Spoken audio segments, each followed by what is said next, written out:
What is the Consumer Financial Protection Bureau, or CFPB? The CFPB was created to protect consumers from unfair, deceptive, and abusive practices from financial companies, like banks. Why?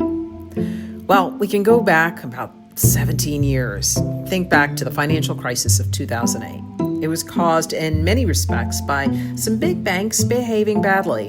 They were doing things like predatory loan practices, deceptive and aggressive sales tactics, a lot of them really putting pressure on consumers who were signing up for loans that they couldn't afford, and then they were put in a bind.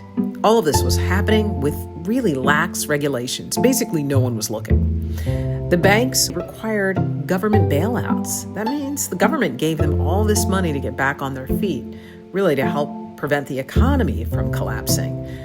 In doing so, a lot of companies, with all this going on, they cut jobs and unemployment soared.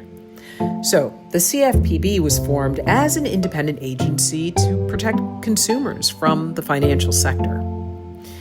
So what did that protection look like?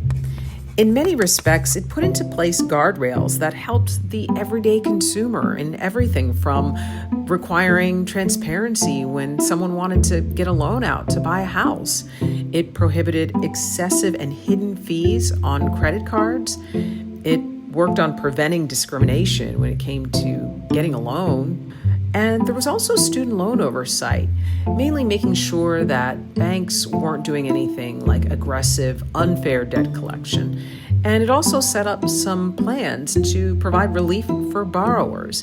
Basically things to make it easier for the consumer to try to get ahead and get a piece of the American dream. So what did it do? Well, the CFPB recovered more than $19 billion for consumers. Over 350 enforcement actions were taken against companies that broke the law. And the CFPB processed more than 5 million consumer complaints.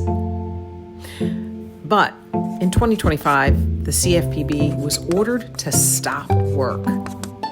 So, with no guardrails in place, the question is, will financial institutions be held accountable? What about the hidden fees? Do they get to come back? The deceptive marketing? The predatory practices? All of that's going to hit the consumer. And what's the consumer going to do? Are protections being erased? What happens when we need to go dispute something that a bank is doing that doesn't seem quite right? Or credit cards start putting on those fees that maybe we don't even know about? What's going to happen when no one's looking?